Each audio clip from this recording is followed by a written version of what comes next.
Right. All right, and we are live. Hi, everyone.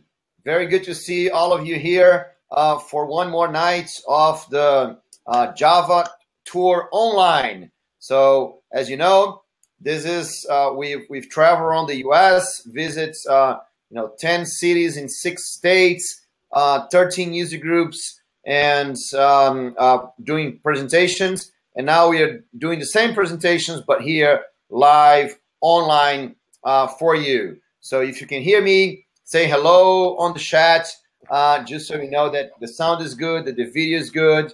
You should be seeing me. You should be seeing Eder and Kathy. Hi, Rafael Wender. Hi, Ganesh, Laser, Vinay. Who else said here before we started? So hi, Bruno. Hey, hi, Eder. How are you doing? Yes, Fine. yes, video's good. Thanks a lot, Nakati. All right.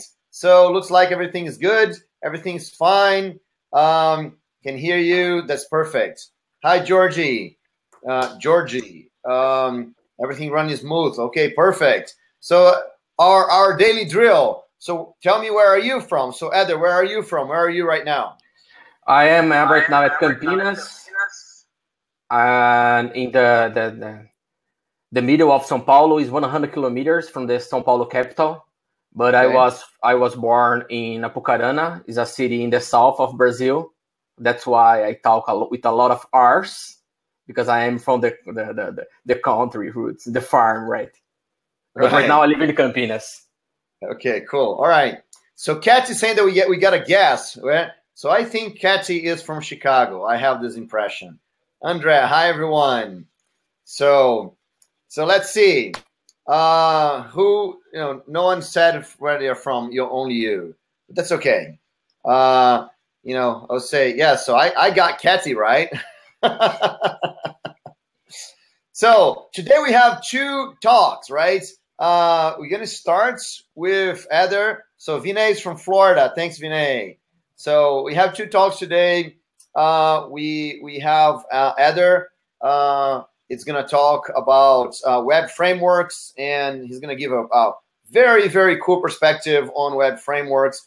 I think that after you see his talk, you're not going to think about web frameworks the same way as he's thought before. So Ganesh is from India. Rodrigo's from Petrópolis in Brazil. That's pretty cool. Nice. All right. So that's the first talk is Eder. And then when Eder finished, the second talk of the night is going to be Leonardo Lima. And Leonardo will talk about Internet of Things, and he's going to bring his very long experience with Internet of Things. So, if you're interested in Internet of Things, you got to stay to the end. It's going to be the second half of the presentation. So I see Laser from Guatemala. So thanks. You can see, we have people from this is a good time zone for US, for Brazil, for South America. But thanks a lot, Ganesh from India. I didn't check. So Ganesh, what time it is for you right now? It must be either very, very late or very early. It should be Saturday, right? Yeah, I think it's Saturday in the middle of the night, and Ganesh is here with us. Ganesh is from the future. Yes, Ganesh is from the future, exactly. So, before we start, let me tell you this. Yes, 5:30 a.m. Oh, man. Thanks Ganesh. Ganesh, I do my best for you, Ganesh. Yes, it's 9 p.m. here, but I do my best for you to wake up in early morning to listen to me. Yes, Ganesh, you deserve the best listener award. Someone that wakes up at 5:30 in the morning. Thanks a lot. Thanks a lot for being here with us. We're going to do it. So let me tell you guys this before we start here. Tomorrow, Saturday, we have one more discussion that's going to be about career. So if you're interested in improving your career, we're going to discuss tomorrow everything you want to know about getting your software developer career on the right track, right? So that's tomorrow. It's going to be the last live presentation of the online tour, right? Benjamin, is 2 a.m. Oh man, look, I think it's, I'm not sure, Okay, now we got a problem here because 5:30 a.m. Ganesh at least is kind of waking up early and he's gonna keep going on his day. But Benjamin, he woke up in the middle of the night to watch it and he's gonna go sleep again, I guess, right? So Benjamin, thanks a lot. Right. So Mary from Chicago. Hi, Mary. So I wonder where Benjamin is. Benjamin is probably in Europe in the middle of the night, right? So thanks a lot. Well, thanks everyone for your effort to being here. So yes. So he's gonna sleep. He's gonna watch this and sleep again. Thanks a lot. Oh man, you all rock. You rock so much. All right. I hope that I don't make Benjamin sleep in my presentation, right? All right. So you gotta be very animated, right? Yes. Room is from New York. Hi, Room. Thanks a lot. Thanks, everyone. All right. So without further ado, let me introduce this guy that's here with me. So Eder Ignatovic, he's an open source developer. He works for Red Hat. He works on some amazing open source projects that it would be very nice that know the project that he works on, but he has a very, very deep understanding on how open source works and how web frameworks work. So he's going to bring a lot of knowledge for you. So with you guys, have Eder Ignatovic. Thank you guys. Thank you for coming. Yay! And I try to share my screen. Okay. Yes. Tell me if it works.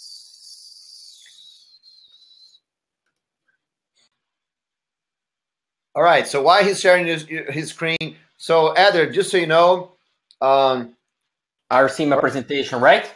Okay, Eder. So just so you know, every time you switch from your screen and back, you stand like 5 seconds that you completely disappear. So you have to wait a little bit before you start talking again. Okay. Okay, but I will stay all the time in my presentation. So it's okay, fine. Good. All right. So I'm going to turn off my camera, but I'll be here. All right. Okay. Thank you, everybody, for coming. It's a pleasure to be part of this tour. I cannot make it in a person, but it's really cool to me to have this, to be a part of this live. I come here to share with you what I think is the 5 pillars of a successful Java web application. And I work for Red Hat as a senior software engineer. Basically, I work for the web tooling of Druze and JBPM stuff. Probably you knows about Druze, Octaplanner, JBPM. There is a web version of these frameworks, and I made with my team. I'm part of the team that built all the infrastructure in order to build the Druze JBPM workbench over it. So I have a good understanding, as mentioned, Bruno said, of the pains and how it works to build a big Java web application. To the beginning, I'd like to ask you to think with me, what are the challenges of building a big web application? When I talk about big web application, I'm not referring to small websites, but with a big web application, a big front-end app, or a back or a big corporate enterprise intranet that has this web version. So I'm talking about a big web application, an application that's bigger than a website.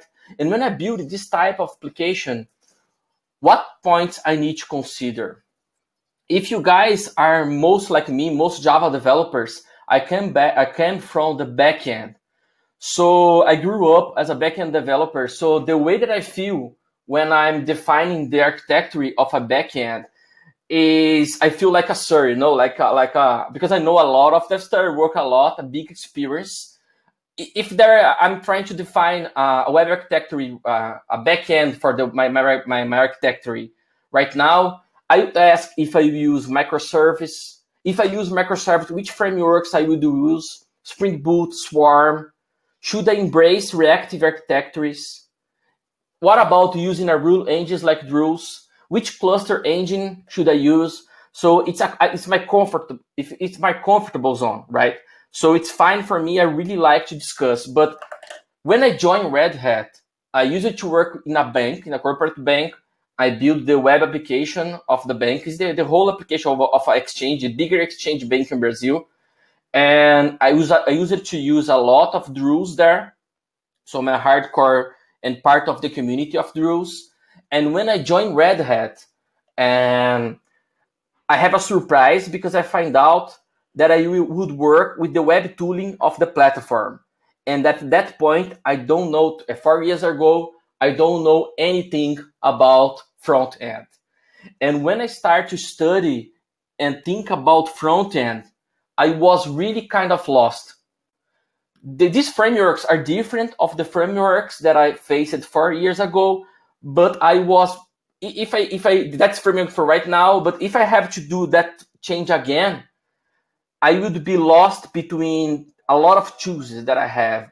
Should I use React, Fiber, Angular, Angular 2, Angular 4?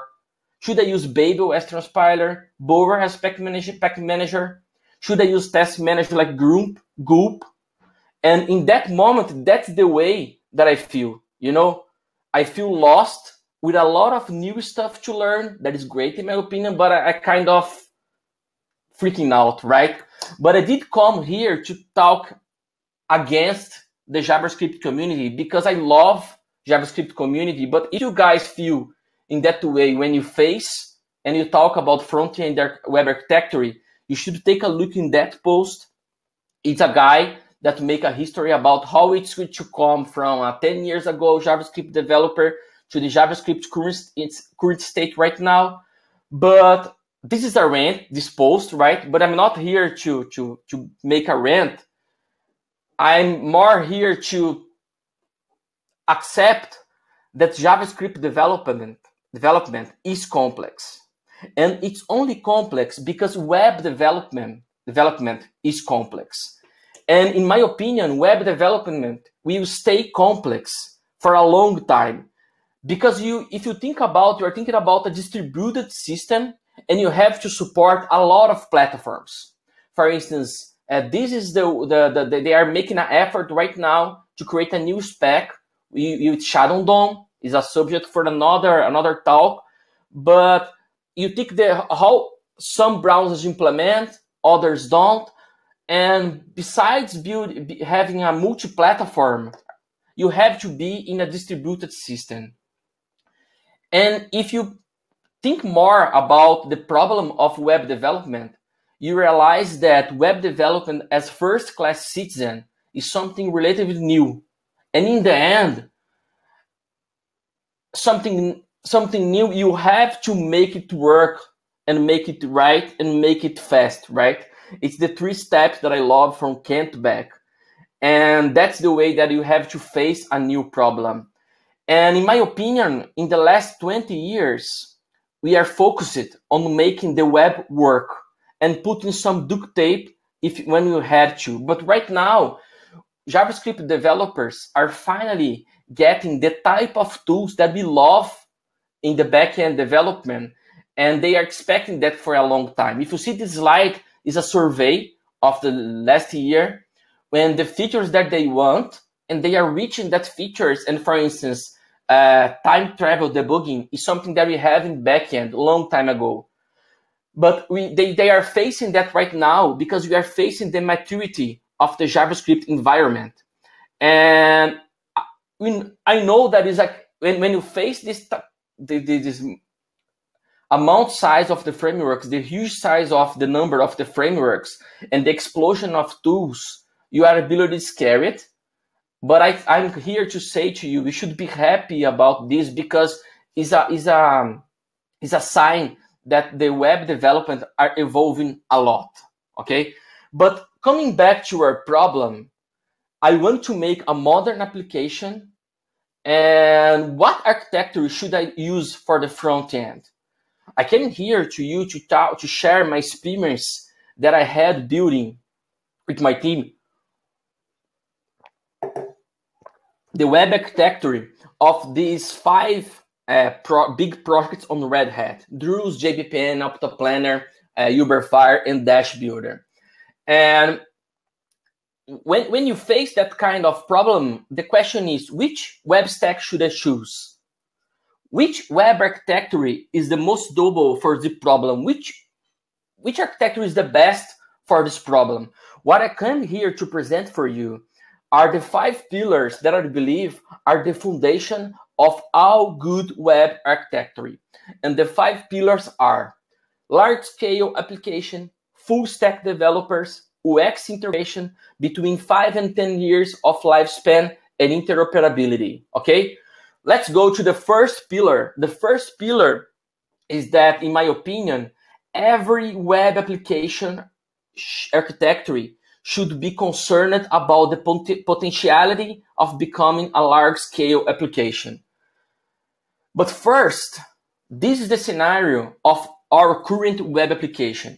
We have more than 1 million lines of web code, this code that will be rendered in browser, okay? This code supports 5 big projects and is distributed between 150 sub-projects, and it's between, right now we have 33, because we hired 3 more guys this week from our team, and almost 30 devs, 33 devs to be exactly, and our code base is more than 7 years old. When you look at these numbers, you maybe think, man, your application is really big and not is my problem. So I'm coming here to ask for you, what if your startup becomes an overnight success? What if your enterprise application needs to integrate with many other subsystems, assistance for another vendor?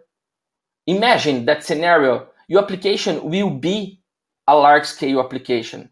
So for me, every web application should be built as a large-scale application, because first, it's a distributed system, and it's hard to anticipate what will happen to your application in these scenarios.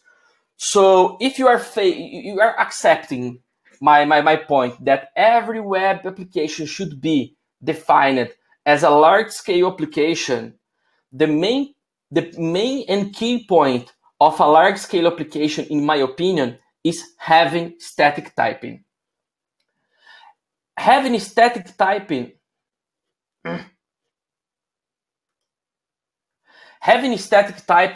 is I hope you guys come back to the slides. The debate between static typing versus dynamic typing is really controversial. People who advocate in favor of dynamic typing usually argue that it makes the developer jobs faster and easier. And actually it's true for certain problems.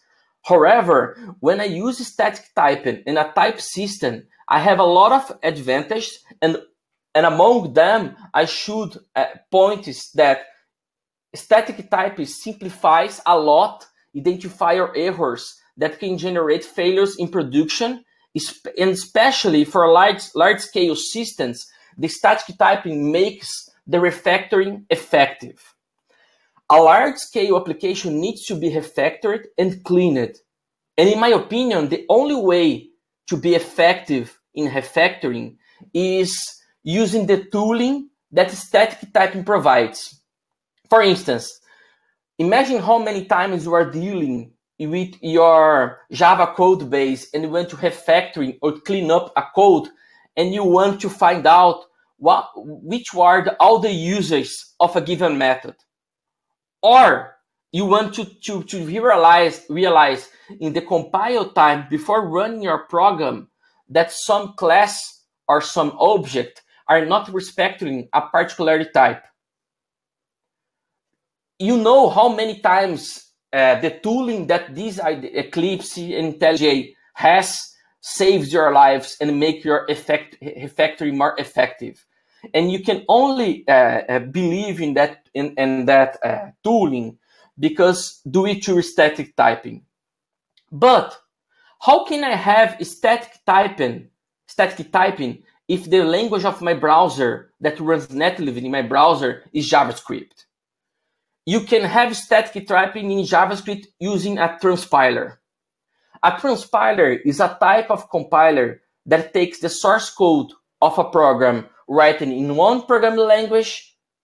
So I take an input in one programming language and transpile or compile and generates the source code in another programming language. So for instance, you take Java and transforming in JavaScript, okay, in our case. And the challenge of writing transpilers for JavaScript is a problem that a lot of people thinks it's worth the effort. If you take a look in the size of the scroll, this is from the CoffeeScript repo on GitHub. They list all the transpilers that transpiles JavaScript, that transpiles some language to JavaScript. For instance, you have Dart, you have TypeScript, you have CoffeeScript. So you have a lot of people thinking that it's important to transpile some language for JavaScript, okay? Because JavaScript runs in the browser, people are trying to run, in the end, other languages in the browser. But if you're talking about a Java transpiler, basically when you compile with Javac your Java source code, and compile to a .class, okay? It generates a .class file. A Java transpiler for JavaScript take your Java code and transform it in JavaScript code. And this happens in compile time. So you run a compile that takes all your Java source code and transpiles to JavaScript, okay? So in that way, effectively we code in a static language and transpile this static language to JavaScript, and this code is running in the browser, okay? The transpiler that we use in our architecture is a little bit controversial. We use the Google Web Toolkit. People call it GWT in Brazil, but how the cool kids call it nowadays, cool kids from Google and Red Hat, we call it GWT, okay? And I know many of you, when we think about GWT or GWT, the first thing that comes in my mind is, man, come on, what am I doing here in this talk? I'm talking about something from the GeoCities area, something from last decade, okay? So what I invite to you is open up your mind for some minutes and try to understand my keynote freeze, and try to understand that every technology and everything in life has the good parts and have the bad parts. And in our architecture, we use GWT as an implementation detail. Okay, we are trying to achieve having static typing in web development. Maybe if I have to do these tools today, I should use TypeScript instead. Okay, but in the end, the secret is I love GWT, and I want to spare some minutes for my talk to share to you what I think is the really good parts of the GWT. Okay, the first really good part of GWT is that we have an awesome Java to JavaScript transpiler. And if you come back to your computer science classes, or maybe you love how compilers works, you can imagine how many optimizations I can do. And because I'm running in compile time, right? I can analyze the source code and build and transpiler Java to a really performatic JavaScript. So your JavaScript will be really fast, okay, with extreme performance. And being Java in your web development, you have access to all the tools of your IDE suite IntelliJ. So that the refactoring that I choose to you in IntelliJ will be that you use for backend will be the same that you use for frontend. Okay. Also, GWT have a great Java library emulation. So all the Java libraries that you learn to love in these 20 years of Java, the most of it are there for in GWT compilator. Okay, and also GWT, and also with a high, I will talk about this framework in some minutes. You have a great support to the modern DOM APIs. Mozilla Foundation is make a huge effort to standardize, to make a standard of how the frameworks interact with the DOM of our browsers. Okay, so you have a great support in GUID and array of the DOMS API. Also, if you are like me and you love functional programming, with GUID you can have all the source code that you love to and you learn a lot in the last 2 years to write your functional programming with Java in your client side. So you can use all the structures that you learn and love to use in your backend. You can use that in the code that will be compiled and will run in your browser. So this code, this beautiful functional code, Java 8 code, will be transpiled and you run as a JavaScript in your browser. Okay. Also, Eder. Wait, sorry. So there is George is asking if do the errors take place when you're transpiling for Java to JavaScript? Not exactly, but you can, because you imagine that you have some impedance between Java and JavaScript word, but basically GUID compiler does a great job bringing the Java runtime exceptions to our JavaScript browser. Okay, so you see some cryptic code from the JavaScript transpiler, but in the end, you see the line of code that generates the exception, right? Okay. And basically, who asking that, Bruno? Georgie. So there's Georgie. Yeah, so Georgie asked this, and Tony said that GUID is his secret weapon. Yeah. Yeah, and Kathy just said GWT. Yeah, and you understand, George, how this works, because I don't know if you guys are aware of how DevTools works. And with DevTools, you can provide for the Google Chrome a source maps. What's a source maps? When you are generating code and running the browser, you can provide for the Chrome the code that generates that source code. So what Git does for you, when you run a Git application in develop mode, it attach the source code. For instance, here is my framework running. Every time that you switch between pages, we make this go-to call. Did you guys see that I put a breakpoint there?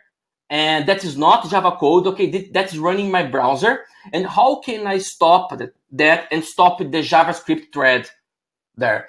Because GUID provides for the browser the source maps that generates that code. So for this go-to method will become a JavaScript and run in the browser. But when I put a breakpoint on that line, the browser can show the line that generates that JavaScript line.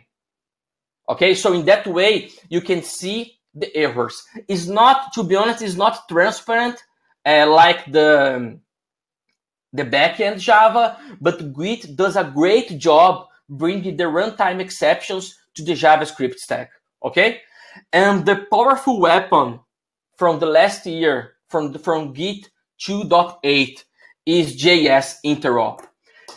The guys that know what's JS, this is interoperability between Java and JavaScript. This used to happen with JS and I, that was ugly code, and I don't like it. And because you have to write a lot of boilerplate and a lot of noise to integrate between a JavaScript application and a GUID application. But with JS interop, in my opinion, we'll put GUID in another level of frameworks. Why?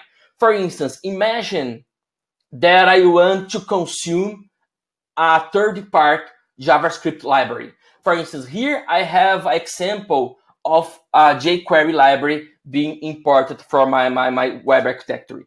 But before taking a look on that slide, imagine how many times you use a JavaScript third library in your web applications, and between the versions, the JavaScript change the method signatures or change how everything works, and you have to search and find manually in all your code base the calls for this third-party JavaScript, because you are trying to convert between dynamic word and make it really hard to upgrade your libraries, right? With JS interop, you can consume any JavaScript code that is built in the dynamic fashion, okay, in a static fashion. How you can do that? Did you see that I have an abstract class, or an interface, could be both, and I have a notation that is JS type, and jQuery is a JS method, okay? So this is a Java class that you have in my code, and I will create a wrapper and protect my code base from the dynamic world. Because when I consume the jQuery, for instance, in my Java code, that will be transpiled for JavaScript, for instance, the code that I am using jQuery there is a static one. I'm using $ is the name of the method, .css is .attribute. When you look at that, why am I doing that? Imagine that you are having a third-party library, and jQuery, for some reason, change between attr method for attribute, okay? You open and want to upgrade for the next version with jQuery. You open your IDE, you go to the attribute method,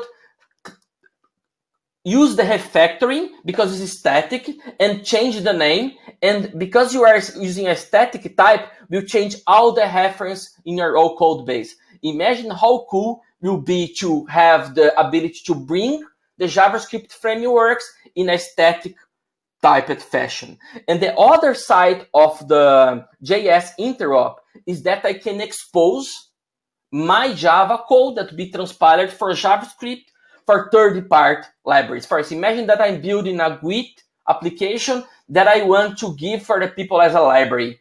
If I annotate my classes with JS type, GUID compiler with JS interop will create nice interface to the JavaScript world. For instance, I'm creating a new foo, is the name of the package, .dora, a new JavaScript object, and I'm consuming the method, the Lati is bark in Portuguese, sorry, because it's my dog, Dora. And if it's the object barks, I can print an alert of ow, okay?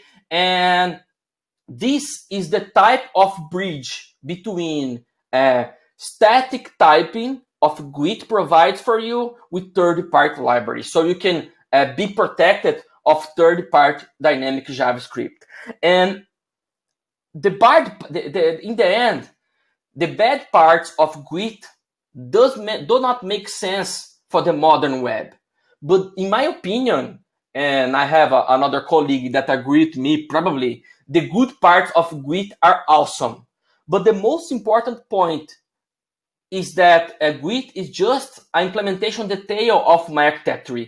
What I'm trying to achieve here is because I believe that every web application should be created and treated as a large-scale application. So in order to maintain a large-scale application, I should refactor my code base a lot. And the only point to make my refactor code base and to make my refactor effective is using static typing, okay? And that is the first pillar of the successful web applications. The second pillar that I believe that every web application should have is to be created by a full stack team. Maybe in your company, there is still a difference between back-end and front-end developers. But in my opinion, because the web is already so important, and in my opinion, is the first class citizen of all applications, and talking about mobile also, we have to have end-to-end developers. And everybody needs to touch and be able to go between back and forward between front end and back end.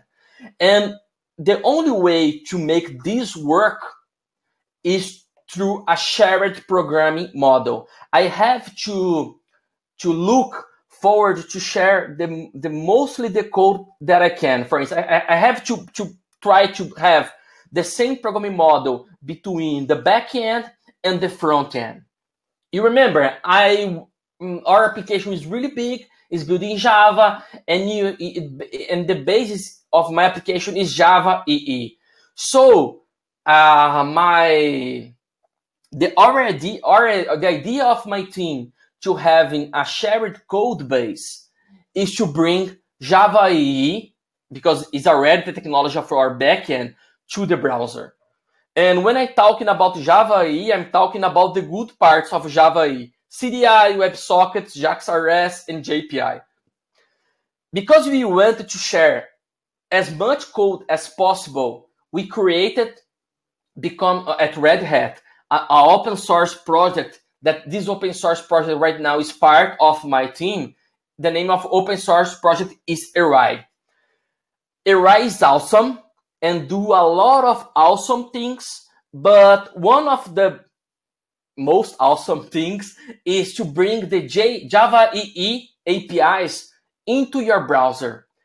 At first, this may be crazy for you, seems crazy, looks crazy, but if you are thinking that I'm using a Java transpiled to JavaScript, so in the end, I'm writing Java with the array and some tricks like annotation processing, we can take CGI to your browser. And imagine how many times your code was saved and your code base are cleaner because you can inject some instance. You can provide life cycle of your beans, like depending on application scope, or you can create instance of your beans on CDI. Imagine that how you build your life, you can leverage or this dependency injection, awesome stuff in your browser. Imagine how decoupled your code will be, okay? And because for us, it's clear, for me at least, the advantage of having CDI and dependency injection in the backend. For instance, Uberfire, the project that I'm leader at Red Hat, have a file system, okay? So every time that I save a file in the backend, I fire this CDI event resourced add event.fire, and in that way, all the code base, all the modules, all that big application, right, giant application that I mentioned to you guys can understand and can listen to those events, okay? With Erai, you can listen the same events. For instance, I can observe, here's a code that will be transpiled to JavaScript. I can listen the same events and in the browser. Imagine how that it's great. Okay, and to prove that it works, it's not a live code because I don't have time. But here is the same code. I save a file in the backend because I created a plugin of our platform, and I stop in the breakpoint in the JavaScript. If you take a look, here is the alert function of the window object. Okay, so it's in the end is alert. So it's the same CDI event that's fired in the backend. I can list it in my Java EE, in my client-side code. How Erai does that? Erai, as I said, use a compiler and annotation processor. So each time that he's in the compile time of Git, it scans all your class path and look up for the observer's annotation. Okay, and so it generates a lot of code and creates an observer in the backend, and that when that observer receives the same event type, it's called the method of the client side. And how it calls, basically, Erai bus keeps a WebSocket connected with each client. Okay, this with Erai is a big talk and it's a big topic. I invite you guys all to check the source code of the project and documentation of the project at GitHub, and put a hi in the Google is the first link. But in the end, AI is the way that we found, is the implementation that we found to implement this pillar, because we believe that all the devs in the web application should be full stack. And in the way that you be full stack, I'm looking forward to share almost the same programming model. I want to share the most of the code that I can, okay? And that is the second pillar that I believe is important for every web application. We already talked about how it's important to have static typing, because I can refactor and maintain my large code base. We talk about the importance of having the same programming model, because all the devs will be full stack. But the third pillar of every successful web application is that you have to facilitate the integration with the UX team. In my opinion, web applications should be treated as a piece of art, because they are, in the end, the marketing of your company, the platform that your customers will face every day. When you watch Netflix, for instance, it's so beautiful. And me as a backend developer, it's hard to believe there is a developer's job, okay? Is there some UX guy helping a lot to make that stuff really great? And if you guys are old in the technology like me, you remember this. This is the GSP code. For those who lived in that time, remember how much pain and how much obstacle a code of this type was for the designer, because we mix the presentation code with HTML and CSS with Java logic. For the ones that are new, the percentage symbol at the open in the beginning of the tag is to show that we just JSP have Java code. And we know in that moment that was really bad, because at least in my experience, I never see a designer, a true UX guy, a designer that can understand how this code will be handled, right? Even for us developers is right, because there is a lot of conditionals, loops, and in that moment, it's like 10 years ago, it's clear for us why these things are bad, okay? But for me, it's a surprise right now, because some JavaScript frameworks take the same path. They are mixing the presentation, the HTML, the CSS with the conditional logic, with the structure. For instance, here I have a for here, printing creating a li for a list for each hero that I have. And when you take a look of this is a simple example, but how can a UX guy work on this code? And what is the impedance between a programming translating the HTML that the UX provides, or me teaching a UX guy how to understand this? It's hard, isn't it? And for me,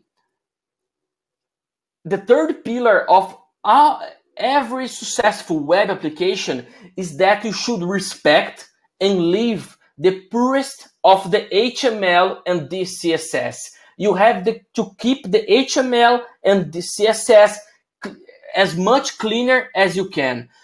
In the end, a good test for you is to take the HTML of your project and open in the browser. It should be rendered, right? Because that's the only way that a UX guy can work easily on your code base. You have to keep that clean in order to be easier for the UX guys. And how we do that at our team? We create another sub-project of AI. The name is AI UI. Okay, it's a subject for another talk. I can talk about this, about AI, or invite some friend that is their high leader to talk about it. But basically, that code that you see here, with the button, type button with the data field new project correspond transparently for an interface with a data field annotation. This data field could be ID, could be a class, and how we wire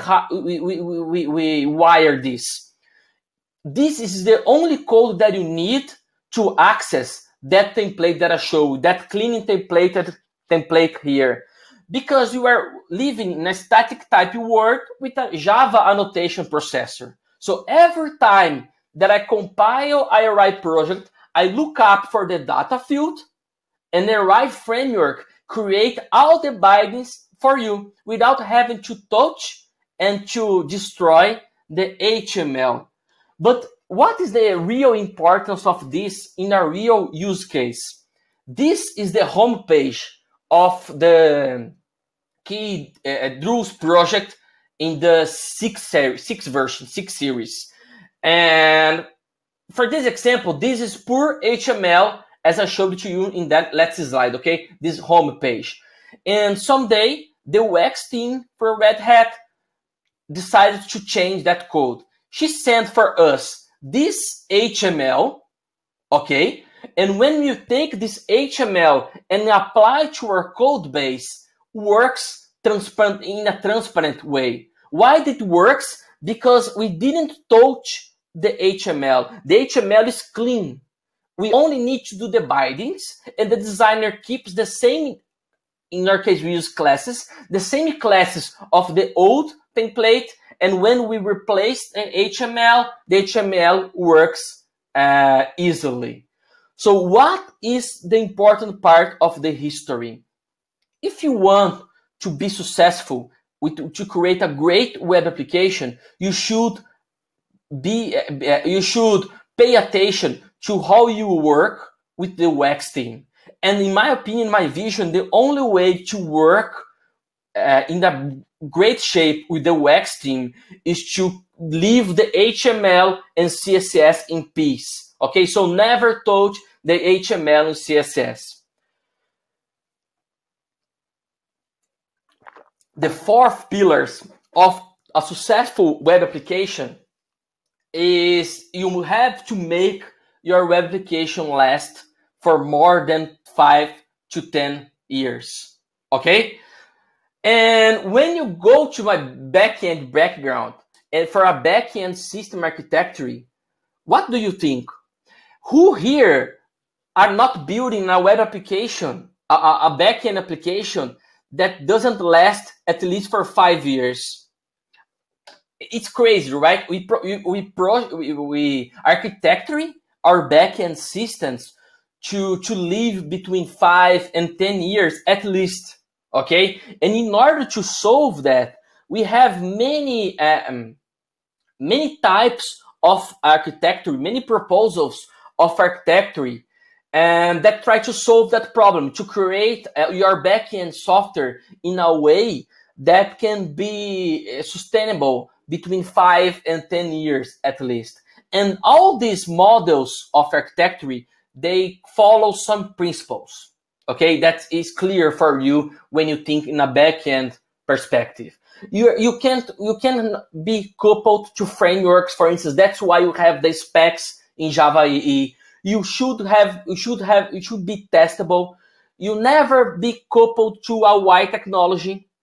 For instance, your backend never need to know if it's handled between a mobile or a website or in a browser. Okay, should be transparent for the backend. You never be coupled with the database. That's why JPA is so famous.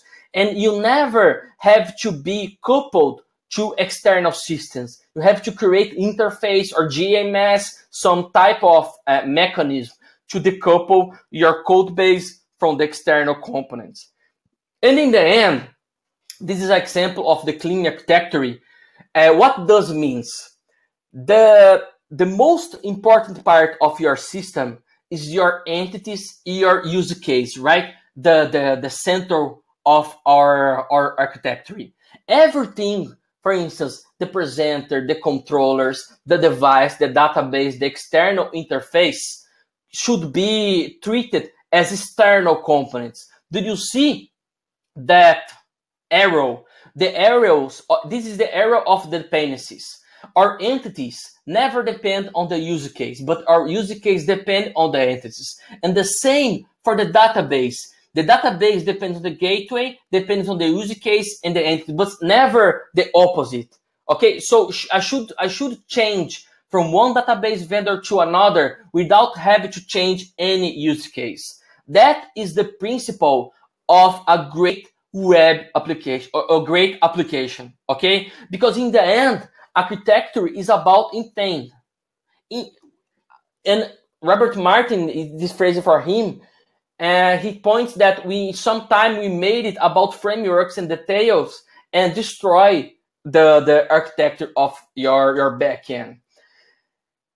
But how you do that? For instance, for this or in the backend, it's clear for us. I will explain here in 2 minutes how the backend of UberFire works. UberFire has to persist files, okay? And we have in the first, we created a way to persist files in the machine file system. Machine file system is something that maybe you change, is external, right? So how you design your backend to protect you from that change? You create an API. We create here an interface, and regular file systems become an implementation of this interface. So our use case only depends on the interface, okay? He doesn't know the current implementation. And this is great because sometime in our history of my project, we receive a requirement to save in a clustered file system. And we develop a Git file system, the Git, the protocol, okay? And we don't have to change any use case do it with this change. Why? Because we respect the same interface. So in the backend, we always prepare for this change. We are trying to make we are making our code open for extensions and closed for modifications. And it's really clear for every backend developer that you need to protect your use case of your technology. But when we talk about web architecture, do you think we have this kind of concern? Because the way that I see the state of the web development right now is that we are always asking this type of questions. I'm starting a new application, and which web framework should I use? Or even better, which JavaScript framework should I use? Should I use Angular? Should I use React if I am a cool kid right now? And in my opinion, we put too much emphasis on the JavaScript framework. And what is the risk of doing that? Usually, we choose the JavaScript framework on the first day of your project, okay? And more or less in the first year you do this first release, but it's a big danger between the second and the fourth year of your project. Which danger is this? What happened in your project? Everybody that selects Angular 1, for instance, in the first days of your project really freaked out with Angular 2. And when you go to the community to see what is going on, for instance, to a blog of a famous developer expert at Google talking a lot about Angular, he says, in all honesty, no one really knows what will happen for Angular 1. And if you decide to use Angular 1 in the first day of a project, how do you feel when you saw this kind of statement? In my opinion, that is the curve in the life cycle of the JavaScript frameworks. That is a good chance that the web framework that you use will be cancelled, the project, or will be replaced by a new version that will be incompatible with the last one. So I will have to change my code base, or to evolve to another framework, or to evolve for another version of the framework. So what do you do in that case? do you rewrite all the code, all the client code? And why, if you do that, why do you think it's okay to each 2 years, every 2 years, throw away a lot of code? And if I will stay with the old version, what is the risks? What about updates with the recent technologies? I will be stuck in the past. Or even worse, imagine 5 years from now, how will you find professionals to work in our code base? Imagine that if your code base is coupled with Struts 2 framework, how do you find nowadays a web developers that knows Struts 2? In the end, a good architecture allows me that the volatile decisions to be easily changed. Okay?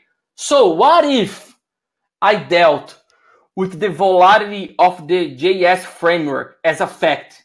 I accept that curve that I showed to you and accept that as a fact. That's why we created the UberFire project, okay, in our code base. This is implementation for this problem.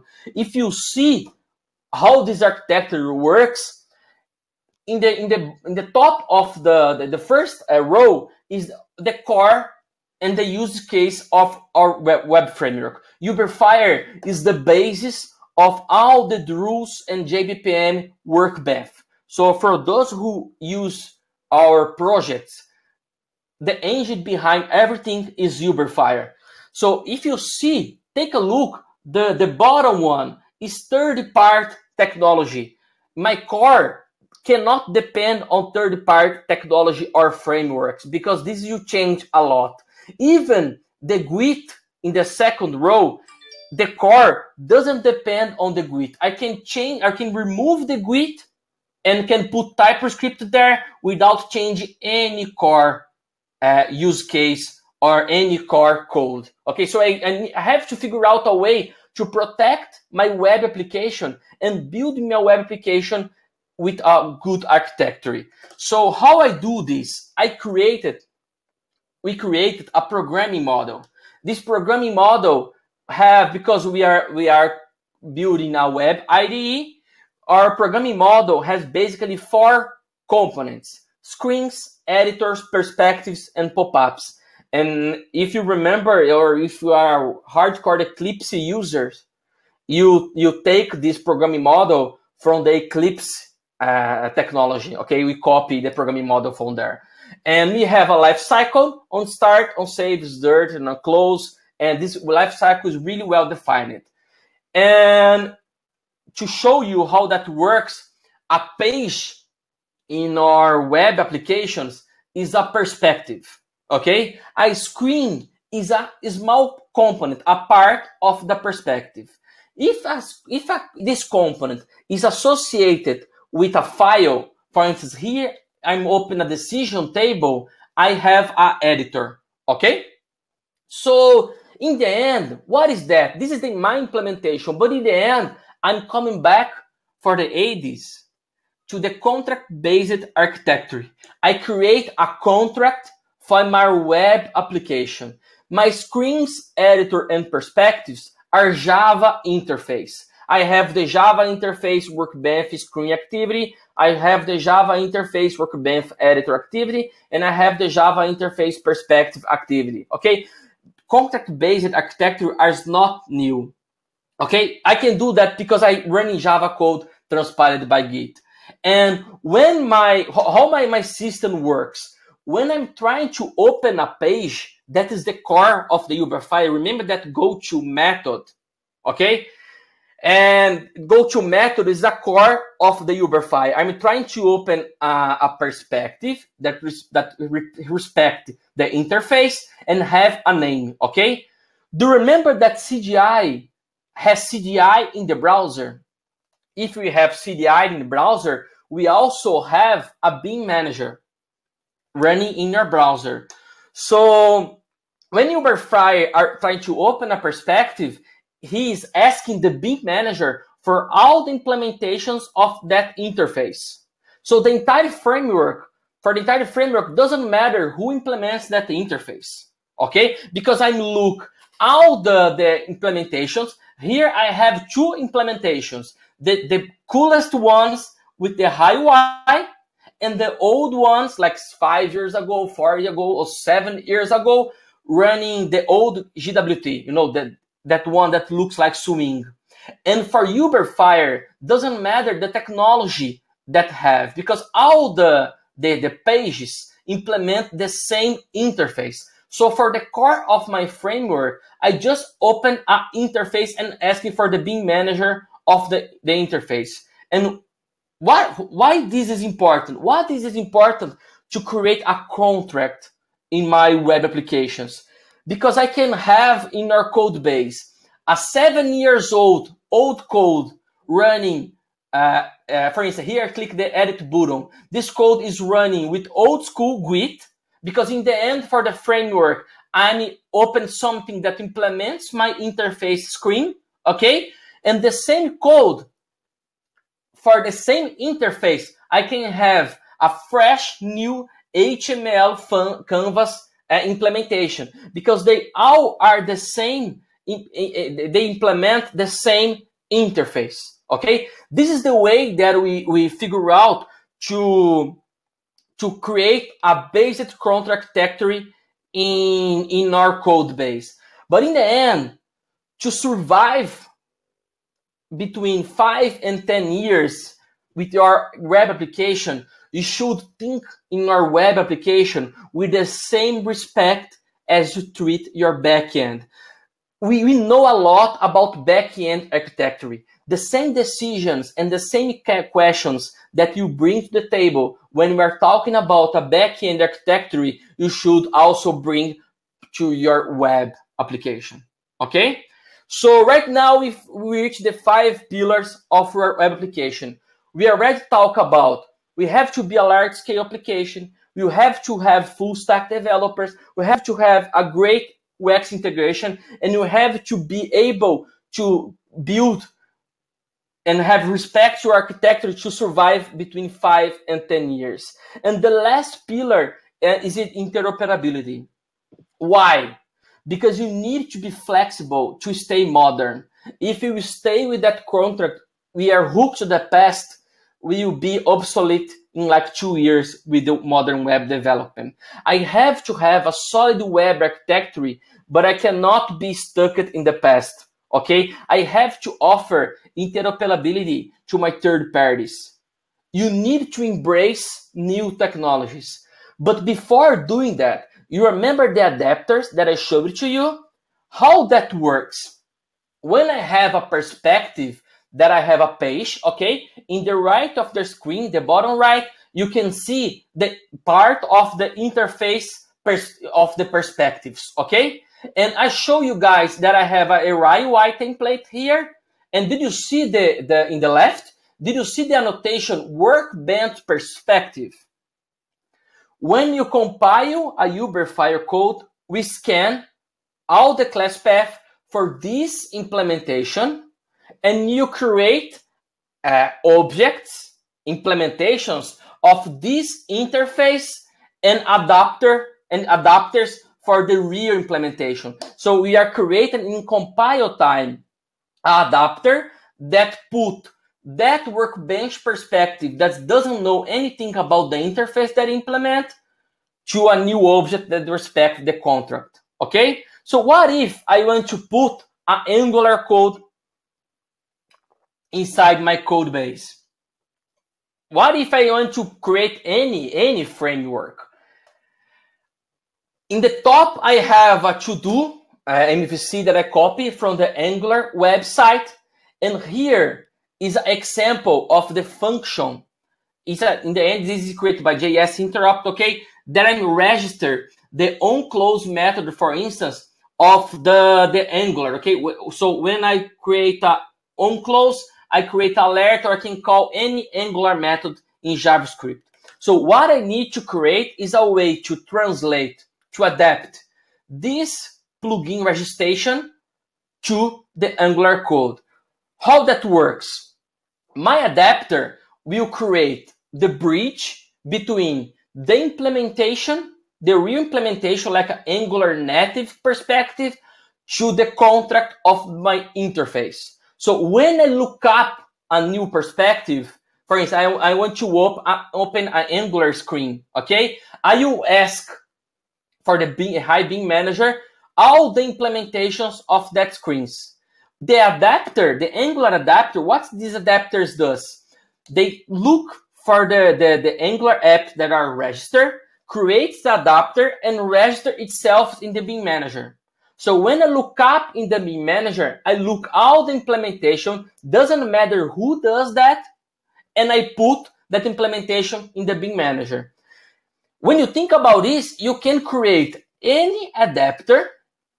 If you can bring for our architecture any JavaScript technology, it's just a matter to create an adapter that, for instance, when I call in UberFire the method before close of a component, the adapter will call the before close of the Angular through the contract. Okay, so I can embrace every new JavaScript framework with that architecture. And here I'm showing rendering Angular code, native code as a screen transparent in my architecture. Why? Because I have a perspective here, an interface, implementation of that perspective, and 3 components. Doesn't matter the technology between these 3 components. That matter is I have the same, I implement the same interface. That's why it's so important to have a type system and to have this type of contracts. And that's the way that we embrace new technology. We can even go further, and that is my work in the last month. I want to create a way to build components in the platform in the runtime.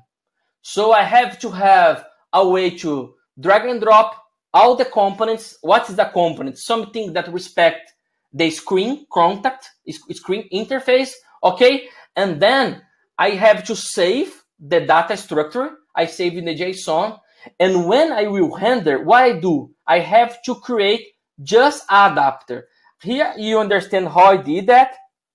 I am creating a new perspective, a new page. And here in the left, I list all the implementation of the screen.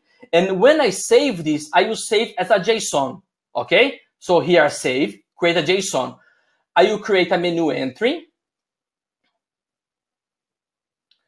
And you see the menu entry there. When I click, what's going on? When I click there, my adapter will create an implementation of that page, that perspective, that will respect the same contract of the other components. I will register myself in the beam manager that runs in browser of UI. And for UberFire, for the menu of the UberFire, what he does is that go to call. For him, doesn't matter how the page is implemented, how the perspective is implemented, because we all follow the same contract. The same idea is used by our form creation of our platform. What is a form? It's a screen in the end. It's a component. So I create a way to drag and drop part of the forms, and when I save, I create an object that implements the same screen. Okay? So we fastly review the 5 pillars of, in my opinion, the successful web application. You have to create your application with the mindset of a large-scale application, and large-scale application needs to be refactored. Okay? So you have to have static typing in order to be effective on the refactoring. You have to have a full stack team, and the only way to have full stack team to work properly is to have a shared code base, a shared programming model. The third pillar is to have to create ways to be more effective in the integration with the UX team. So we have to keep the HTML and the CSS clean. You have to architect your web application with the same concerns that you have when you discuss your backend architecture. in my example, we create a way to bring the contract-based development to a web application. And the 5 and the last pillars is that you have to follow all the 4 pillars, but you have to be open for the new technology. But keep in mind that web development is really complex. And web applications are important pieces of our web of our architecture. And this web architecture should follow the same principles that we use for the back-end architecture. Software architecture is a trade-off exercise. I showed it to you what I believe that is the 5 important pillars of every web application. And I think you should keep them always in your mind. And I believe this is how you create great web application. I'll show you also how we implemented these 5 pillars. It's an open source implementation. But more important than using our frameworks, Uberfire, AI, is to understand the importance of each pillar and apply them for your applications. If you guys are interested, I have a program, because this is a big subject, that I will help you to understand how you make the magic between these architectural pillars and the real implementation. For instance, how can we scan the application and look out for the perspective and create the adapters? I think understanding how we implement that stuff will give to you big ideas and great ideas to apply and to implement those pillars, those theoretical pillars in your own web application. If you want more details, I want to share with you that list. Go to that link, click and subscribe for it. And I will contact you as soon as possible through your email. And we will share like 5 emails, and maybe in the end we can create another webinar talking about your questions with the implementations of those pillars. Thank you guys for everyone for your time. I know it's late for us. It's night, really night for others. It's early for others. And I hope that talk was helpful for you guys. Thank you. Okay, Eder, thanks a lot. So, guys, I put here on the sides, let me put my screen on. So, oops. So I put here on the side, if you go here to this side, you're going to see a button that you can register for what Eder just told you. I'm sorry. What Eder, yes, having an Eder and an Eder in the same group of speakers kind of confuses me. All right. So Eder, the URL Eder just gave you, it's the same one on the button on the side. So if you want to register for this 5 email classes that he's going to give you about implementing those web infrastructures to your project, follow this discussion. I think it's a great follow up to all of these. So Eder, let me tell you one thing. There is a few questions that people asked.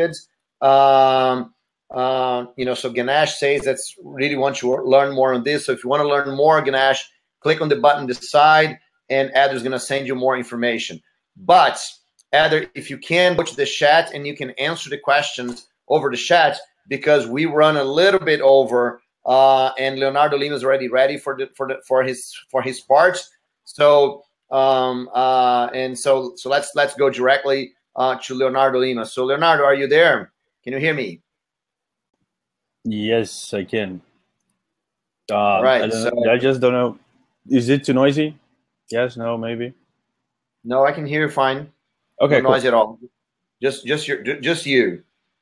Yay. All right. So let me quickly introduce. So Leonardo Lima is a specialist on small devices, and he's been doing Java Micro Edition for a long time. He's doing Java Internet of Things for a long time.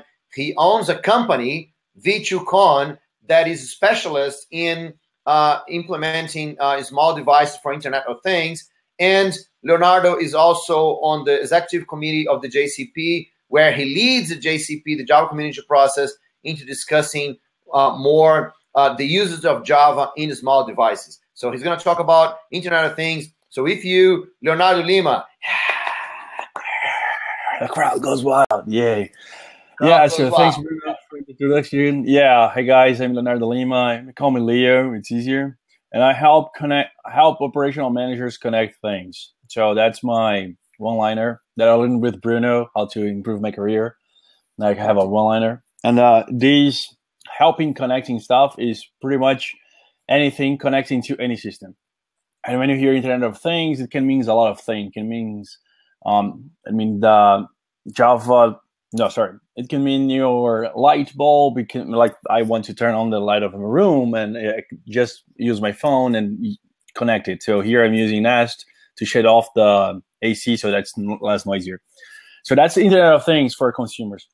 My specialty is more as connecting devices that are business related, like let's call it meters, water meters, and this stuff. But I don't want to talk about what I do for a living. I want to talk about how I use Java for doing stuff that I do for a living. And for that, I have a presentation that I hope I can turn it on here kind of easily. So, yeah, so I never used this software before. Sorry, guys. It's on the top near the microphone. Turn this. Yes, perfect. So Leonardo, so just so just as we remember, when he's changing screens, he disappears for a few minutes. And let's just see. I'm just gonna put my screen on here. So we still don't see Leonardo's screen right now. So while we wait on Leonardo to change his screen, let me just kind of tell you to click on the button to the side and register for Eder Ignatovich, a series of emails. So Leonardo, I think you disappear completely. I don't know what happened. We don't see you at all. Okay, so all right, maybe it's going now. Going one, going two. I am here. Can you hear me? Okay, so now we can hear. Every time you change your change from screen to you, it takes a few seconds, and then your voice doesn't show up for a few seconds. So remember that if you come back from screen share. Okay. So are you able to see the screen now? I can. Yeah, we can see the screen now. Yes, we can see your presentation. There we go. I'm gonna turn my camera off, and go ahead. Okay, so Bruno went mute. I hope that I'm still being listened to. Yeah, sure. Yes, my goal here is to talk about Java and IoT and how you can use Java in, on, and with IoT. And I'm the CTO of E2Com, and just a little bit of how we use Java for IoT, just telling about what we do. And when I said anything connecting to anything, I mean, it's really anything. So we make beer, and this beer is made with IoT technology so that we make sure the temperature is right for all the steps of the process. And again, I'm going back to the everything connected to everything. We see on the right-hand side the devices being connected to applications on the left-hand side. And there's a stack of technology that we developed, and we use Java for that. We understand that Java is the only language that will allow you to develop quickly, and certainly, like, you're not introducing bugs every new change from the server side to all the way down to the device side. And so, I just mentioned why Java, and besides being just device to data center, the same language, and that's how I started. I started on the data center, and then I went down to the device. You can have the same language in many environments. So you can have these on a gateway that is small enough, and you can have these on a data center that is big enough. You can also have this on a very, very small device that is only able to do one thing. You can have the same product in many platforms. So you can have your device being developed one time with an ARM processor, and then you want to change it for an x86 processor, and you can still use the same thing. And that's something we leverage a lot. And for example, the folks at Eclipse has a very large IoT project going on, and Java has already a healthy open source ecosystem. More than 20 years of Java, have built a lot of good code and good stuff that we can use everywhere. And that's very kind of hard to use with other languages. So and Leonardo, just so when you should know, you use Java for IoT? And I think that depends on the use case. That's the easy answer. But what I normally see as not indicated for Java is, even though we now have a real-time Java JSR going on and being updated, I still don't use Java for real-time or critical safety machines. That's because we need some certainties that is very hard to achieve with Java. So my day-to-day code doesn't control any airplanes or don't control any medical equipment. And Java doesn't normally fit in small processors. And when I say small processors, they are like Cortex M0 processors, very very small, cheap processors that really don't have the RAM and the ROM to store a Java machine. So I use it everywhere possible. And as Bruno said, I'm trying to push Java as down far south as possible. So what I mean with that is I don't want Java ME, and I don't think Java ME is dead. I don't think Java cannot be used for IoT, and I want to use Java in Java VM and Java language as much as possible for my development process. Okay, Leonardo, can you hear me? So to show a little bit of like the environments that I use my Java with, we have here on the right-hand side, gateway being connected in a meter, reading electricity and sending this data out. And on the left-hand side, it's on top of a pole, and it's being, again, used to read a meter and send this data out to a display that is on the bottom of the pole. So it's with wireless communication and all that stuff. So again, I don't see why Java cannot be used anywhere. Also, I don't see why Java cannot be used everywhere. Like Java can be used in most places.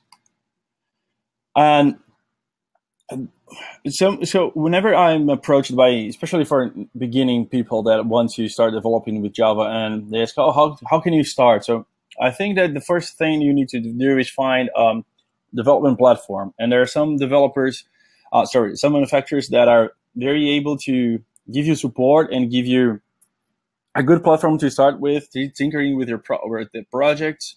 And then you can move on. If you get serious with this, you can start doing real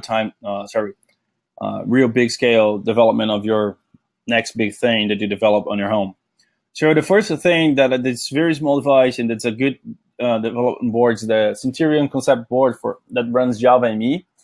It runs Java ME on top of a cellular engine, so you can also connect through 3G, and it's a single board for doing everything. It has GPS as well, so you can create an application that is enabled to.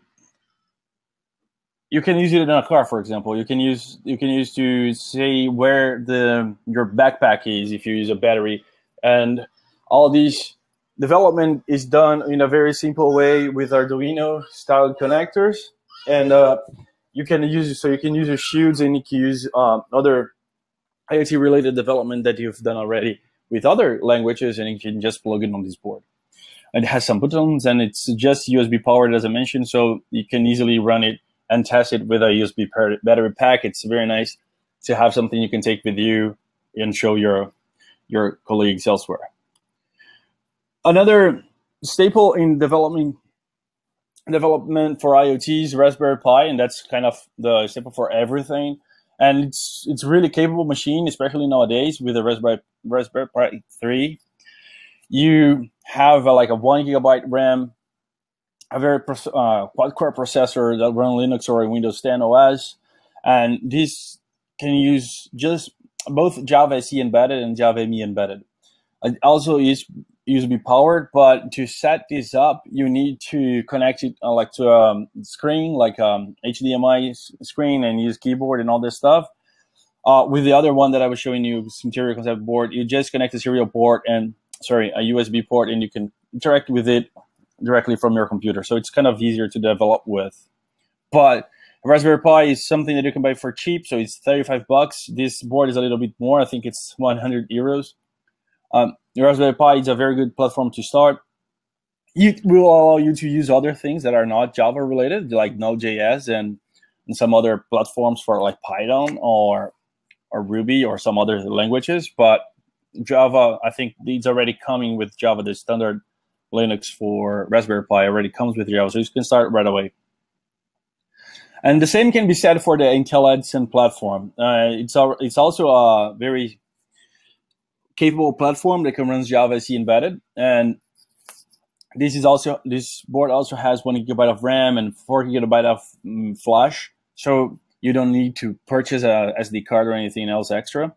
The size of the processor, it's not to scale there, but it's very small. It's like the size of 2 stamps, so it's very easy to develop something that is highly portable, and you can then just write your code once into your flash that's inside that Intel Edison gray box over there, and then take it elsewhere. To help you with that, we do have a board that goes with it, and that's kind of the same board style of the Gemalto board that I showed you before. The pin connectors that is Arduino compatible as well, has USB ports, and that you can start connecting with. Again, run Linux or Windows 10 as OS. It doesn't have a video port, so you're going to also interact with it with USB power over USB. And so these are the 3 main platforms. There is a fourth one that I can quickly mention. That's a BeagleBone Black platform that is kind of like the Raspberry Pi, but it's a more open source project, especially because you can use the open source hardware to go with it. It's less known, but it's very good. When we develop some of our boards using that as basic thing, as like a basis to your board. What you're going to connect is going to, of course, depend on the project that you have. And we normally start with sensors and then switches. So sensors is going to be just your standard light, temperature, and camera sensors. That's the staple of every new IoT design. And for the switches, it's going to be something to turn your lights on and off, or your engine on and off. And I'm going to show you some links that you can go and find some sensors to use on your board in a moment. And you're going to need to connect your IoT device somewhere. Normally, your IoT device is not run standalone. It needs to connect to something. And this something can be either a big enterprise application like Oracle IoT CS, Oracle IoT Cloud Service, and also IBM Bluemix. But you can also run your small server on your Amazon instance, for example, with an open source project called Eclipse Capua, which helps you establish a server for yourself. And if you need very simple projects, like you want to send your current temperature to a dashboard, you can use Wit.io, which then you can use as a data source for a website called freeboard.io. That lets you create really easily new dashboards for your Internet of Things. So the Java technologies that you can use, I'm here focusing on open source technologies because that's what I think is part of the future. So it's always starting in open source, and then you can go the private proprietary way, but it's an easier way to start with is open source projects. So Eclipse has a very good initiative called Eclipse IoT. So it's iot.eclipse.org that you can go and develop for constrained devices, gateways, and cloud platforms. So they run all the information, all the spaces where you can have Java, they are covering. They implement very good standards like MQTT and CoAP for communication. And so Eclipse is a very active member of the Java development process, Java community process, and in different other bodies like Industry Internet Consortium. So standards is a very good, very important thing for Eclipse. And they have a tutorial that helps you get started, like from scratch, from what sensors to buy all the way to the development that you need to do. And I would invite you to go there and check their projects. For Apache, also has a lot of technology that you can leverage. And the 3 main ones that I am using currently today is Apache Kafka for doing a distributed streaming platform. That's if you're developing your own server because you need your own server for any reason, it is a very good platform for doing that. Apache Karaf is an OSGI framework that enables you to develop very good APIs for your IoT device, and I'm using that as a base for my the current version of our firmware stack. And Apache Camel helps you connect your stream of application to something else, so into integration platforms. So also a very good technology that Java technology that you can use to write your own software. And then another thing that people normally ask when they're starting is, where can you buy stuff to connect? And these are the three main places I go to when I'm trying to develop a new board or for a new project, for a new client. Seed Studio is a place that has some standardized connectors they sell, and you can quickly develop and plug and play new sensors to your board. Spark Fun and Other Fruit are also sellers that have a lot of new things and new projects going on in different languages, not only Java, that can help you learn the electronics behind IoT. Because the thing you learn in IoT when you start doing IoT development is that being just a software developer is not good enough. You have to start leveraging and learning new hardware engineering. So you're gonna be maybe soldering, you're gonna be connecting boards. You need to see if the pinouts are the same, if the voltage are the same, and these two sides are very good resources for you to learn how to do that. And if you want to know more, I would suggest you to follow some documentations. There's a lot of documentations around Java, especially on the Oracle's website, that has a Java ME documentation, and Oracle massive online open course on Java ME, so you can get started on Java ME. And I think that's the best place to start is the Eclipse IoT tutorial, which will go through the hopes of doing everything all the way to their tutorial is a greenhouse project. So I think it's a nice project that you can have on your house. And you can also send me an email or tweet and asking I would like to do this, and how do I do this in Java, or how can you help me get started? I can certainly write something and post it in my blog. I kind of went very fast because the last presentation also got a little over schedule. I don't want to be too long here, but please let me know if you guys want to know something else. Otherwise, I'm here to help through email or Twitter as well. And I'm open for questions. Thanks. So Leonardo, can you hear me? I don't think Leonardo can hear me. Oops. Maybe, no, yes. So Leonardo, can you hear me? Was I talking to myself the whole time? Can you hear me? Hey, you don't hear me? Nope. Leonardo. Well, let's ask you don't over hear Twitter. Me? Leonardo, hey, you don't hear me? Do you hear me? Thanks, Marcos. Thank you, Marcos. Thanks,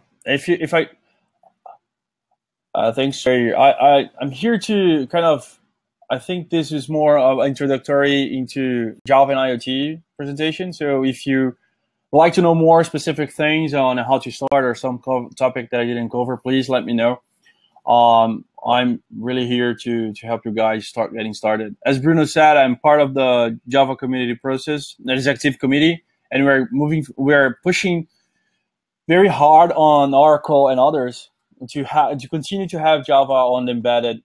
And I think that's a very important use of Java. That's why we chose Java 12 years ago to start IoT development on our company. And I think it has all the strength to continue going on. I wasn't Leonardo, hearing Bruno. Now I am. Oh, you can. Okay. All right. Okay. So there's a few things, Leonardo. So we had a poll. Okay. That's maybe you can see in your screen. Oh, yes, I can now. Yes. So. Are, yeah. 31% programmed in Java. Played with it. Nothing serious. 25%. No, I heard about it and didn't do anything yet. And I think you should at least get started. It's a very good weekend project, and I'm waiting my daughter to turn 6, and now she can read, and I'm going to start some programming with her, and making IoT stuff is a good way to get started because you can see the things happening. And so if you're a father or have a little brother, that's a very nice project as well to perform with your young one. The 13% no, I'm just getting interested now. Tell me more. Yeah, so I think Java, especially because as the previous presentation was covering, like you have Java full stack, you can really go full stack all the way to the device.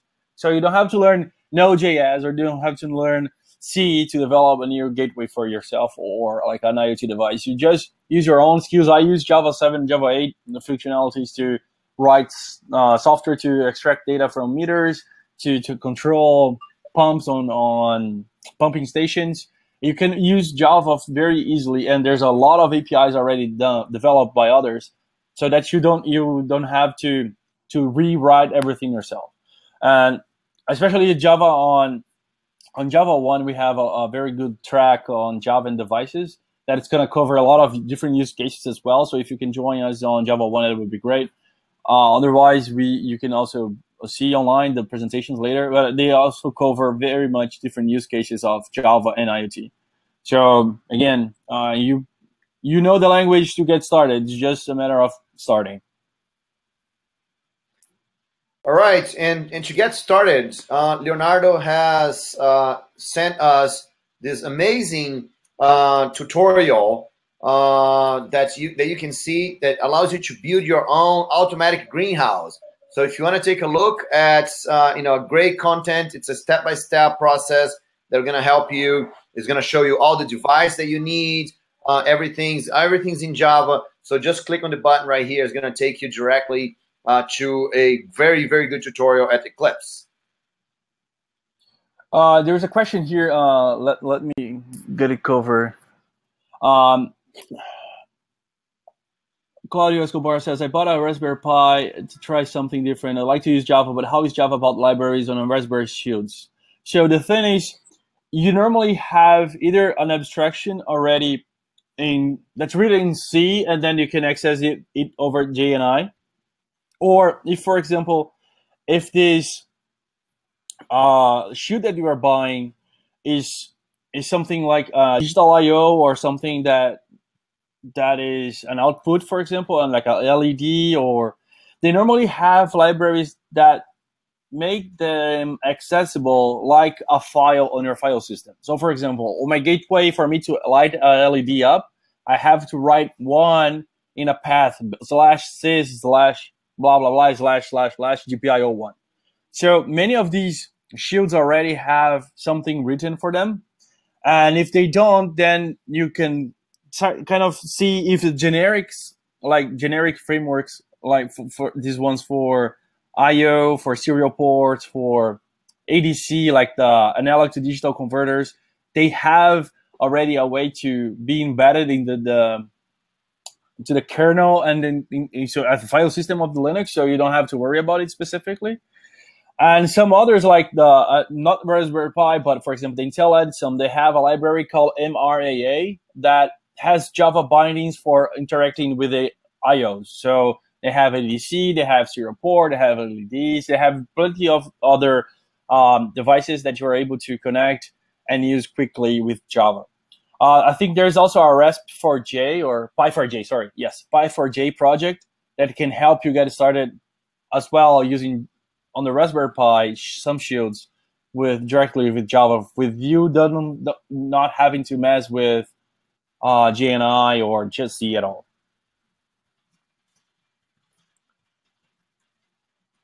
And again, yes, as Bruno mentioned on the chat window, that Eclipse tutorial uses a Raspberry Pi and has, especially, so the Eclipse Sakura has a lot of abstractions already done in place that you can use in different boards, not just the Raspberry Pi. You can use that to run, like they have abstractions for cloud instances, they have abstractions for IOs, for for modems as well, I believe. So many different aspects of your development is already done there, and they have a very good community around them, and they are very active on Twitter as well. So I think they are a good place to start if you're looking for something to do and you have something that you want to do. You start there, and then you're going to see the possibilities lighting up and say, oh, let me change this, let me change that, and that go forward as you go. Right. So Leonardo, Manik is here saying that he has a Raspberry Pi 3 and he's still thinking what to build on that. Do you have any any goods, besides the project you can find online, but do you have like a very fun thing that you did with one of those devices that people could try out? Yeah, so one thing that I tried was making sure that the camera was on my house was connected. So I wrote a Java program that would send me SMSs if stuff went offline. So that's kind of totally just like a server-side programming, but I would connect to a camera and connect to a sensor, and if that was out, I would send me a message.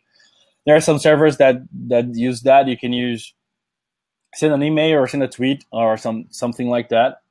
What else did I do that is interesting?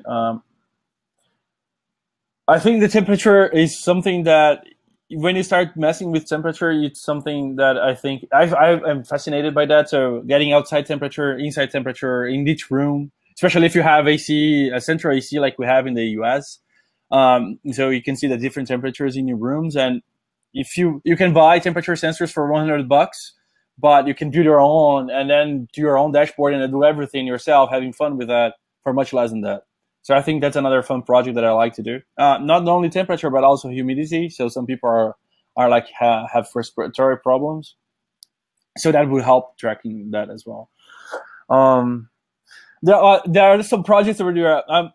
I'm talking with, as you know, we're part of the Java 1 community barbecue. I normally do caipirinhas, right? And for next year, not this year because you're not going to be able to, we're going to be building a caipirinha machine. So me and a friend, Nick Hill, we're going to be building a caipirinha machine. And I think we're going to do like very open source, very blogged way. I'm still trying, like thing that I want to do is, so caipirinha, for who doesn't know what it is, it's just lime, alcohol like vodka or rum, and sugar and ice. So it's very simple, but the proportions are like to make a very good tasting caipirinha. You need to see if the lime is too strong or how much juice you squeezed out of the lime. And so I'm thinking of using IoT to measure how much sugar we should put on based on the amount of juice and also amount of the acidity of the juice, if it's too strong a lime or if it's too bitter or not. If the person wants it lighter, so you add less vodka. So we're going to make something very nice, like espresso machine for caipirinhas, and not just using pre-built juice, but actually like I want to cut the limes, grind, add the sugar, grind. Like it's going to be complicated and it's going to be fun. I have no idea how to. He's a mechanical engineer, so I think he will be the guy actually building it, and I'll read the programming. I don't know. It's going to be a fun project, and we hope to show that on next year's Java 1. So Java 1 is 2018 on the barbecue. I will not be making caipirinhas. Finally, I will be debugging the machine that makes the caipirinha. So I think that's a nice idea. That so again, think about things you do on your house, and you would say, "Hey, that's kind of boring," and I think that will come across. And I love making caipirinhas, but on the Java Community Barbecue, I spend like literally like 3 hours. Bruno's on the barbecue, and I am the caipirinha set all the time. So I don't know if Bruno is gonna make a barbecue station robot, but I'll be making my caipirinha station robot. Okay, all right. So yes, so that's the challenge, right? Let's make a barbecue robot. Maybe in 2019, I can help you with that. I don't think I want to do this. I kind of like doing the barbecue, but I don't know.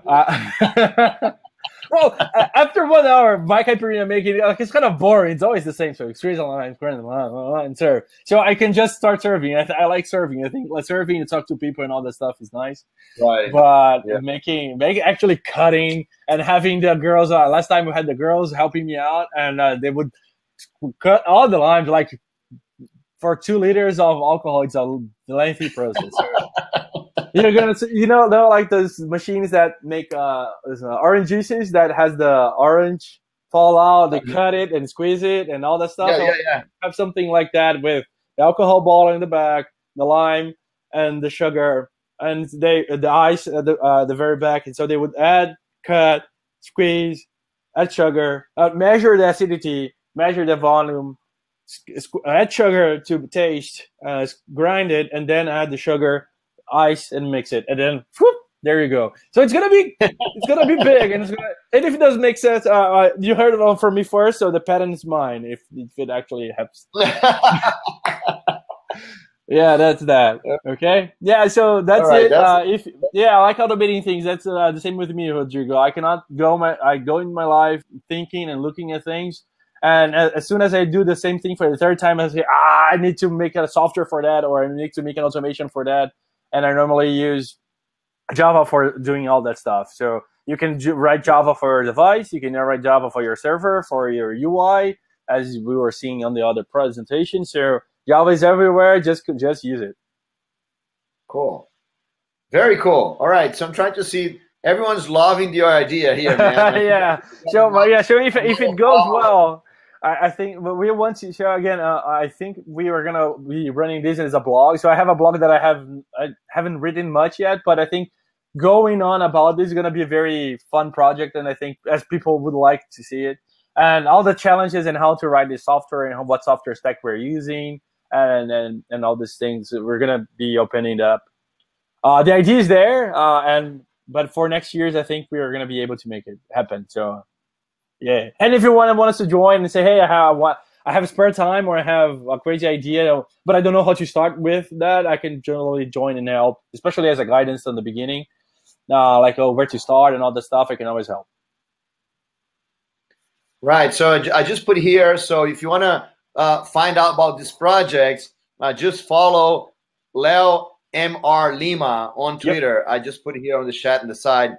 Yeah, so Leo Mr. Lima, or actually the initials of my last name. So, but yeah, ask me on Twitter. My email is leomrlima@gmail.com. My blog is leomrlima.wordpress.com. So it's everything Leo Mr. Lima. Just find me there. And if you need any question, if you want to ask any questions, please let me know. All right. Okay. Alrighty.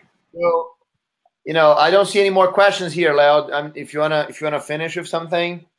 Oh, yes, I do. So saw one here from Rodrigo about the IoT surfboard. That's a Brazilian project.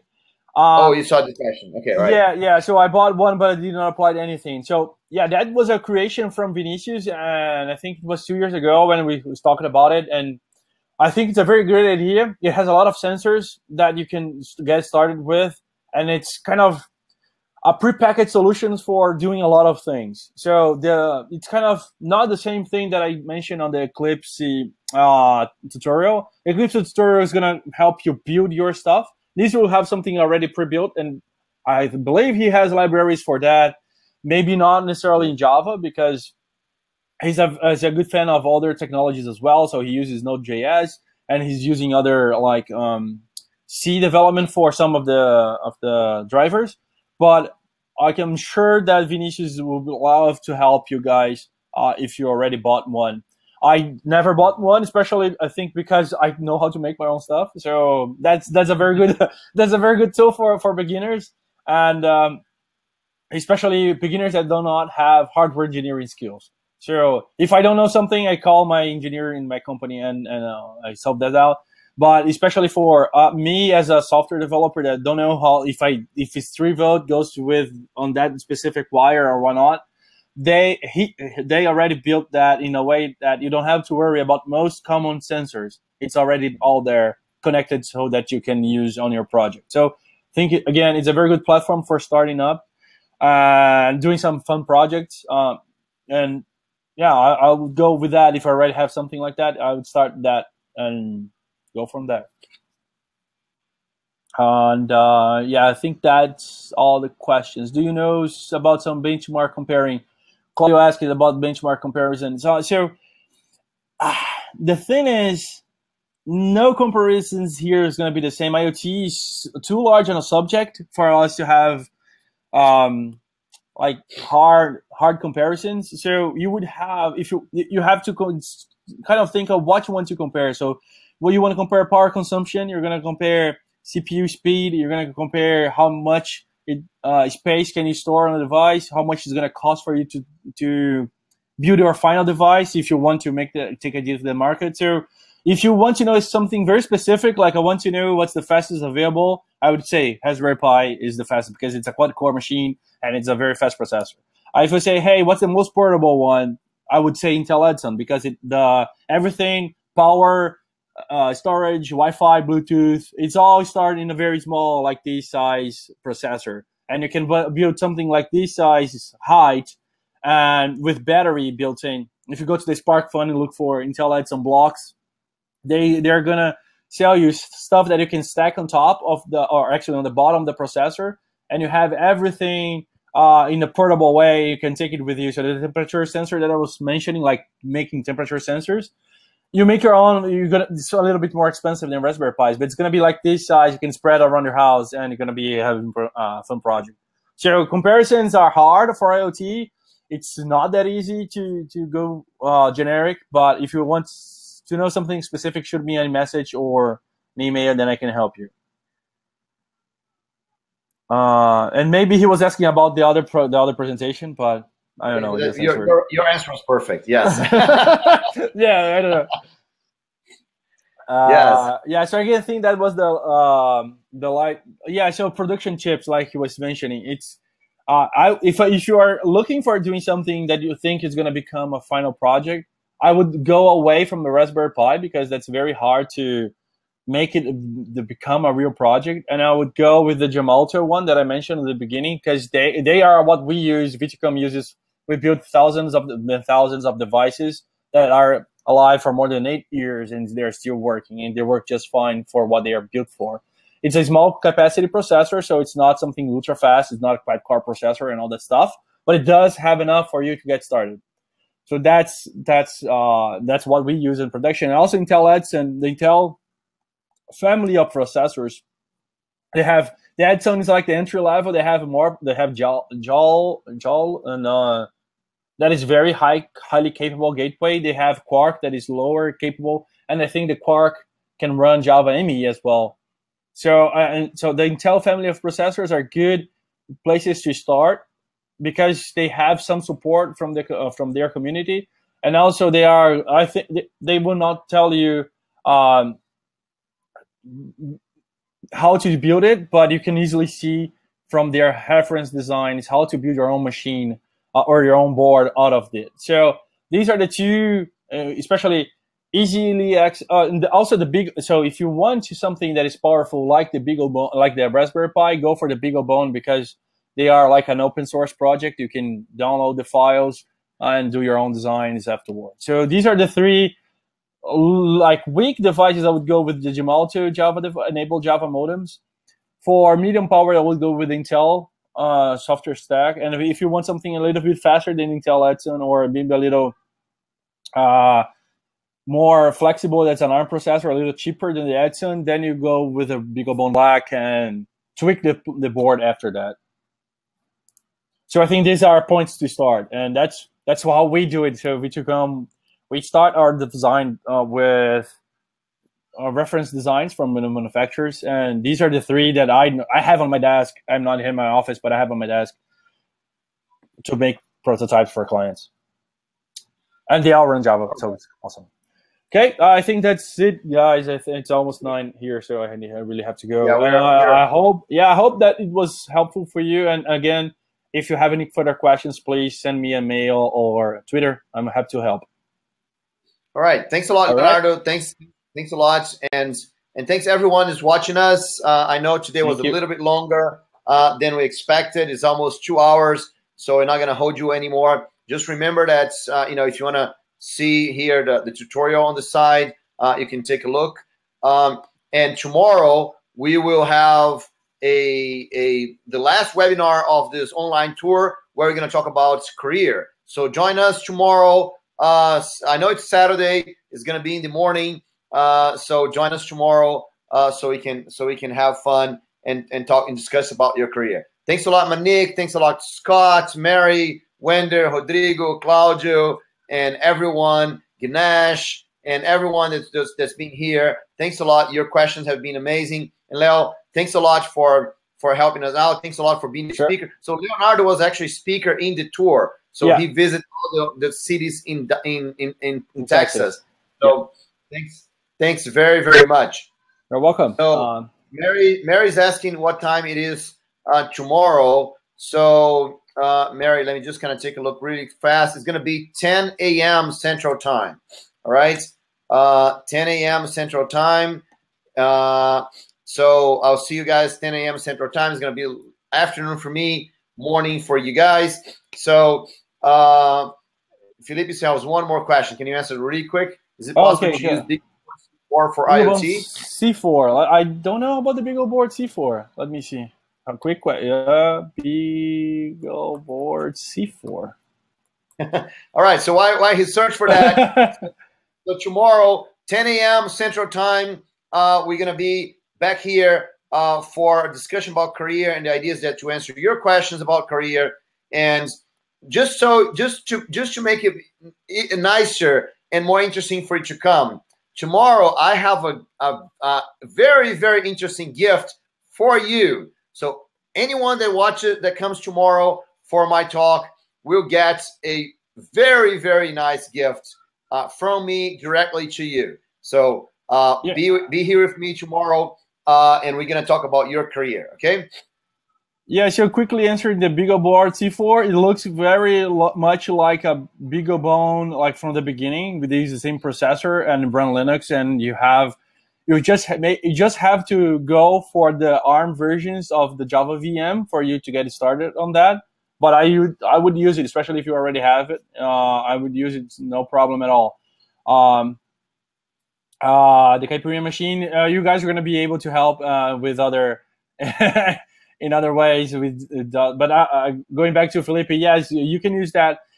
My motto is, if it runs Linux, it may run Java very well. So normally these kind of bigger machines are enabled on Linux, and you just have to get started from Oracle. The Oracle website has some builds for Java VMs that runs on our machines. If also another provider that I'm working with is Azul Systems. So Azul is another provider of VMs, and they're getting started on running Java SE embedded for ARM processors. So if you cannot find the Java VM from Oracle, try Azul Systems. My blog is Leo Mr. Lima, LEOMR Lima .wordpress.com. Very standard.